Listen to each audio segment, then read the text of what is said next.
He thought calling her out in front of the entire executive board would prove a point, but he had no idea he was seconds away from humiliating himself instead. The conference room on the 42nd floor gleamed under cold white lights, glass walls framing a skyline worth millions, and every seat at the long marble table was filled with men in tailored suits who measured worth in numbers and appearances. And then there was her, Maya Brooks, standing quietly near the far end, her simple blouse slightly wrinkled, her heels worn, her presence almost invisible. Almost, until Richard Coleman noticed, his lips curling into a slow, amused smile as he leaned back in his leather chair. "And you are?" he asked, loud enough for everyone to hear. A few heads turned, a few smirks followed, someone whispered. In turn, another chuckled under their breath. The air shifted, sharp, expectant, waiting for her to shrink, to stumble, to confirm what they already believed, that she didn't belong in a room like this. But Maya didn't move. Her hands remained steady at her sides, her eyes calm, unreadable, and somehow that stillness made Richard's smile widen just a little more, because to him, silence looked like weakness, and weakness was something he knew how to crush. Richard let the silence stretch just long enough to make the room lean toward him, feeding on the quiet tension he had created, his fingers tapping lightly against the polished table as he tilted his head with a practiced look of authority. "Well, since you are already here, why do not you walk us through the numbers?" he said, gesturing toward the screen without offering her a seat, without offering respect, a subtle test disguised as an opportunity. And a few executives shifted in their chairs, curious now, waiting for the inevitable stumble. Maya stepped forward, her heels barely making a sound against the marble floor. And for a moment the city skyline reflected behind her like a moving painting. She connected her tablet with steady hands. No hesitation, no rush. And when the first slide appeared, clean, precise, detailed beyond what anyone expected, a faint crease formed between Richard's brows, but he masked it quickly with a dismissive smile. "Let us keep it simple," he interrupted, his voice cutting through hers before she could build momentum. "We are discussing high-level strategy, not entry-level summaries." A soft ripple of agreement moved through the room, a few nods, a few tight smiles, reinforcing the invisible wall around her. Maya paused, just for a second, her eyes lifting from the screen to meet his, calm, unwavering. And something in that gaze did not match the role they had assigned to her. But Richard leaned forward, pressing harder now. "Do you even understand the projections you are showing?" he added, louder this time, turning the moment into a performance, and a low chuckle escaped from the far end of the table, the kind that spreads quickly when power gives permission. The room tilted further against her, waiting for her to retreat, to apologize, to shrink back into silence. But Maya did not move. Her posture remained steady. Her voice, when it returned, was soft but clear. "Yes, I do," she said, and the simplicity of that answer landed differently than expected. It did not beg, it did not defend, it simply existed, and that unsettled the rhythm Richard controlled, just slightly, enough for him to tighten his jaw and push again.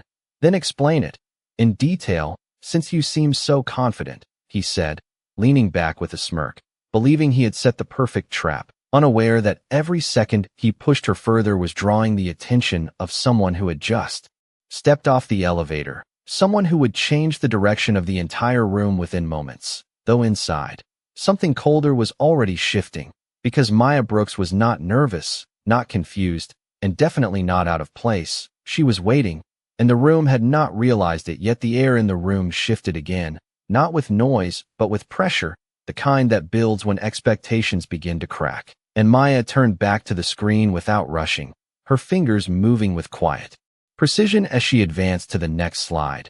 "The projections account for a 12.7% variance in regional performance," she began, her voice steady, measured, and unexpectedly clear, the numbers appearing behind her in clean, structured detail that did not belong to guesswork. A few executives leaned forward despite themselves, their earlier amusement fading into cautious attention. But Richard was not ready to lose control. He leaned in, cutting her off again, sharper now. "Anyone can read numbers off a screen," he said, his tone tightening. "Explain why those numbers matter," he challenged, expecting hesitation, expecting cracks, expecting confirmation of his judgment, and, for a brief moment the room held its breath, waiting. Maya paused again, not out of uncertainty, but as if choosing exactly how much to reveal. Her eyes flicked across the table, taking in each face, each expression, each quiet shift in posture, and then she spoke. Because the current model underestimates long-term exposure by at least $40 million over the next fiscal year, she said calmly. And the number landed like a subtle shockwave, not loud, but heavy enough to change the weight of the room. One executive straightened in his chair, another frowned at the screen, recalculating in his mind. Richard's smile faltered for the first time, just slightly, but he pushed forward, refusing to give ground. That is a bold claim, he said, his voice lower now, controlled but edged. And where exactly did you get that conclusion? He pressed, believing he had found the weakness, but Maya did not look at him this time. She pointed to a line buried deep in the data, something most people would have missed entirely. It is already in your report, she said simply. Page 83, footnote 12, adjusted risk factor. A pause followed, longer this time, heavier, and one of the senior analysts quickly flipped through the printed documents in front of him, his movements faster than before, scanning, searching, until his hand stopped, his expression tightening as he found it. And without meaning to, he said quietly, "She is right." And the words did not echo, but they settled into the room like something undeniable. Richard froze for a fraction of a second, his mind recalculating faster than his expression could hide, because this was no longer a simple moment of control. Something had shifted, something he had not planned for. And just beyond the glass doors, footsteps approached, measured, deliberate, carrying a presence that had not yet entered the room, but was already about to change everything. The word hung in the air longer than anyone expected. She is right. And for a moment no one moved. No one spoke. The quiet was no longer casual but deliberate, heavy, and Richard felt it before he could react. The subtle shift in posture around the table, the way eyes, that once dismissed now reconsidered, and he straightened slightly, adjusting his cuff as if reclaiming control through habit. "That still does not explain how you caught it," he said, his tone carefully measured now, less mocking, more probing. But the edge remained. He needed it to remain, because without it, the balance of the room would slip further. Maya turned back to the screen, advancing one more slide, her movements unhurried, her presence no longer blending into the background but anchoring the room in a way no one had anticipated. "Because it was not a mistake," she replied calmly. "It was overlooked," and the distinction landed sharper than any accusation. A few executives exchanged quick glances, the kind that spoke without words, because oversight at that level was not small. It was costly. It was reputational. It was the kind of thing that ended careers quietly. Richard's jaw tightened, just enough to betray the pressure building beneath his composure. "Are you suggesting this entire board missed something that obvious?" he asked, leaning forward, his voice lower, controlled, but now carrying a trace of something else, something closer to caution. And Maya met his gaze directly this time, steady, unwavering. "I am suggesting it was not examined closely enough," she said, not louder, not sharper, just precise. And precision in a room like this carried more weight than volume ever could. Another silence followed, deeper than before, stretching across the polished table, reflecting in the glass walls, settling into every corner of the room. And then the door opened, not abruptly, but with quiet authority, the kind that did not need attention to command it.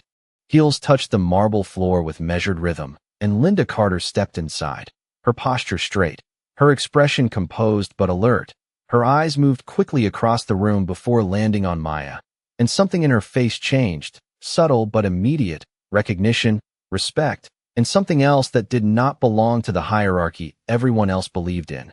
"Ms. Brooks," she said clearly, her voice cutting through the silence without raising volume. And for the first time since the meeting began, Richard did not speak immediately. He hesitated, just a fraction too long, because he did not understand the shift he was witnessing. And that hesitation was enough for the room to feel it, the balance tipping, slowly but undeniably, towards something he could no longer control. The moment her name left Linda's lips, something invisible snapped into place, not loudly, not dramatically, but with a quiet certainty that changed the temperature of the room, and Maya did not turn. Immediately, she let the silence breathe, let every eye shift, let the weight of recognition settle before she moved. And when she finally looked toward Linda, her expression remained calm, almost expected, as if this interruption had always been part of the timeline. "The chairman has been asking for you," Linda continued, her tone respectful in a way that did not match how anyone else had spoken to Maya before. And a subtle tension rippled through the executives, the kind that begins when hierarchy becomes unclear. Richard's fingers tightened slightly against the table, his confidence recalibrating in real time. "I believe there is some confusion," he interjected quickly, forcing a light chuckle that no one echoed. "We are in the middle of a board-level discussion," he added, emphasizing each word as if authority could still be asserted through repetition. But Linda did not look at him, not even for a second. Her attention remained on Maya, steady, unwavering. "He would prefer to speak with her personally," she said, and the phrasing was careful, deliberate, not a request, not a suggestion, something closer to expectation. And that was when the shift became undeniable, because in a building like this, there was only one person who did not need to explain why. The room fell into a deeper silence, heavier than before, and Richard felt it pressing in from all sides, the subtle distance forming between him and the others, the way no one rushed to support him now. No one laughed, no one moved. "Ms. Brooks," Linda added, softer this time, but no less clear, "he is waiting." And for the first time since the meeting began, Maya stepped away from the screen, not hurried, not hesitant, just deliberate. She adjusted the sleeve of her blouse with a small, almost absent gesture, and as she moved past the table, the same people who had dismissed her minutes ago shifted in their seats, some avoiding eye contact, others watching too closely, trying to understand what they had missed, what they had misjudged. And Richard opened his mouth as if to say something, anything to regain control of a moment that was no longer his. But no words came, because in that quiet, undeniable realization, he finally understood that whatever role he thought Maya played in this room, it was never the one he had assigned to her, and he had already gone too far to take it back. The door closed softly behind Maya, and the silence she left behind did not fade. It deepened, stretching across the conference table like a weight no one knew how to move. Richard remained seated, but no longer leaned back. His posture had shifted forward without him realizing, his fingers no longer tapping but still locked against the edge of the polished surface as if anchoring himself to something solid. One of the senior executives cleared his throat quietly, not to speak, but to break the tension that had settled too heavily. Yet no words followed, because there was nothing safe to say. Not anymore. The numbers on the screen still glowed behind them. The overlooked risk, the $40 million exposure, now tied to the woman they had dismissed only minutes earlier, and slowly, almost reluctantly, the attention in the room turned away from Richard, not in defiance, not openly, but in subtle, unmistakable shifts, a glance here, a quiet exchange there, the kind that signaled distance, recalculation, and for the first time in a long time, Richard felt it, not the loss of control all at once, but the quiet erosion of it, piece by piece, and it unsettled him more than any confrontation could have, because there was no one to argue with, no moment to dominate, just the lingering realization that he had misjudged something fundamental. Across the table, the analyst who had confirmed Maya's point adjusted his glasses and spoke carefully. "We should revisit the full projection before moving forward," he said, his tone neutral but firm, and others nodded, not looking at Richard for approval, but at the data, at the implications, at the shift that had already begun. Richard inhaled slowly, preparing to respond, to reclaim the structure of the meeting, but the words felt heavier now, less certain. "We will review it," he said finally, though even to his own ears it sounded like a concession rather than direction. And as the room settled into this new, unfamiliar balance, something else lingered. In the back of every mind, not the numbers, not the mistake, but the unanswered question that now carried more weight than anything else. Who exactly was Maya Brooks? And why had the chairman been waiting for her personally? And in that quiet, unspoken uncertainty, the room understood something they could not yet explain, that whatever had just happened was not the end of the shift, it was only the beginning down the corridor. The noise of the city faded behind thick glass as Maya walked beside Linda without rushing, her steps even, her posture unchanged, as if nothing unusual had happened. But Linda glanced at her once, briefly, a look that carried both urgency and quiet respect. "He has been waiting since you arrived this morning," she said softly, lowering her voice as they approached a set of private doors, and Maya gave a small nod, not surprised, not flattered, simply acknowledging something that had already been decided long before the meeting began, inside the conference room. They had just left. The tension refused to dissolve. It lingered like a shadow that would not lift. Richard remained seated but no longer at ease, his attention no longer on the presentation, not even on the discussion that continued around him, but on the closed door at the far end of the room, the same door Maya had walked through, and every passing second made the silence heavier, more deliberate, until one of the executives leaned slightly toward another and whispered, not quietly enough, "Did she say the chairman?" And the words moved across the table like a ripple, small, contained, but impossible to ignore. Richard exhaled slowly, forcing a controlled expression. "There is likely some misunderstanding," he said, his tone measured, but it lacked the certainty it once carried, and no one immediately agreed. No one reinforced his statement. Instead, a senior partner across from him closed his folder with quiet precision and spoke.